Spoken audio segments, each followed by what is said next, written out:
dushimiye buri umwe wese wahisemo kujya dukurikirana uko bwije n'uko bukeye, wowe tugezeho amakuru ari hiti mu myidagaduro, wowe tugezeho inkuru zakuba ku buzima bwawe, n'ukuri tugushimiye tubikuye ku mutima. Uyu munsi nkuzaniye amakuru adasanzwe ndetse yewe benshi muri twebwe ntabwo twari tuyazi.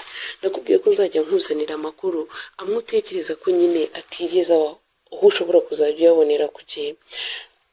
Namwe mu makuru avuga ko i Kigali abantu 22 bafunzwe bafatiwe mu kabari aho habyinira abakobwa bambaye ubusa buri.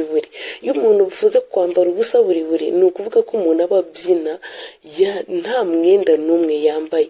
Ibi byabaye ku ijoro ryo kuwa 17 rushyira kuwa 18, ubwo muri iryo joro abashinzwe umutekano baje kugera muri ako kabari kari mu karere ka Gasabo, bagasanga nta kabari karenze, nta kabari gatwika, aho benshi muri ako kabari ndetse bavuga ko ari akabari gakora gakinze ndetse gafite n'umutekano udasanzwe, bitewe n'uko abagakoreramo cyangwa boss wako aba atifuza ko hari uwakangiza umutekano wako.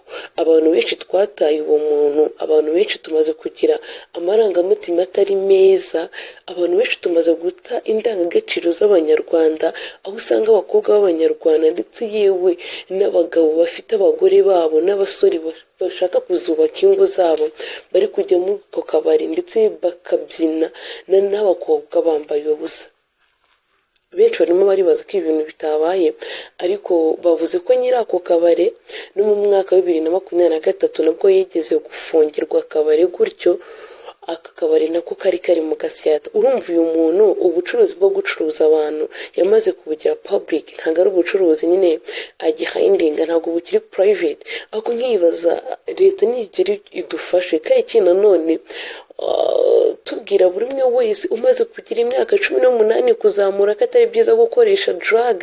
Ntabwo ari byiza kuko even if utabona ko uri kukwangiriza ubuzima uyu munsi, ariko ejo n'ejo bundi I know your life will be destroyed baby. Niba uzi ko nawe ugikoresha ibiyobyabwenge bituma wumva ko kuba wabaho uri umuntu bitakubereye, ugatangira kuba wenda warataye imwe mu mico iranga abantu, ukaba proud yo kujya kubyina wambaye ubusa buri.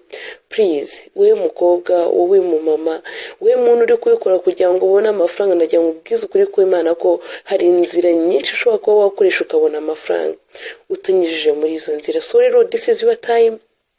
Iki nicyo gihe cyawe ngo nawe ejo n'ejo bundi utazumva bakujyana muri mabuso. So let us wear to work hard kuruta uko twakoresha imibiri yacu kugira ngo tubone amafaranga. Yes, hari abantu babikora bakumva ko ari byiza, ariko amaboko yacu burya nayo yatwinjiriza, umutwe wacu watwinjiriza. It is better than just kujya gukora ibintu bikorwa nka biriya rw'urukozasoni, aho umuntu ashobora kuzakorera muri pasta akibaza niba ari wowe. Aba bantu rero bavuga ko bafunzwe mu ijoro ry'ejo, ubwo turavuga ku cyumweru bihera ku wa mbere.